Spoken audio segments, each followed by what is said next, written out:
আর কতকাল হাঁটবো, আমার যদি এরকম একটা বাইক থাকতো।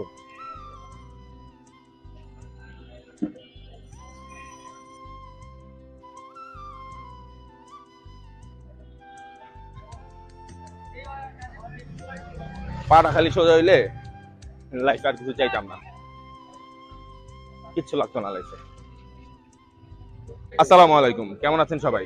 আসলে ব্যাপারটা হচ্ছে যে আমরা ছোট্ট একটা মেসেজ দিতে চাচ্ছি আজকে ভিডিওর মাধ্যমে। হয়তো ভিডিওটা খুব বাজে হয়েছে, কারণ আমরা সবাই কেউই প্রফেশনাল না, তো প্রফেশনাল হাতে ভিডিওটা বানানো হয়নি। বাট ভিডিওটার মেসেজটা হচ্ছে যে আমরা প্রত্যেকে যেই জিনিসটা নিয়ে থাকি সেই জিনিসটা নিয়ে স্যাটিসফাইড না, বাট আমাদের উচিত আমাদের যেই জিনিসটা আছে সেই জিনিসটা নিয়ে আমাদের হ্যাপি থাকা।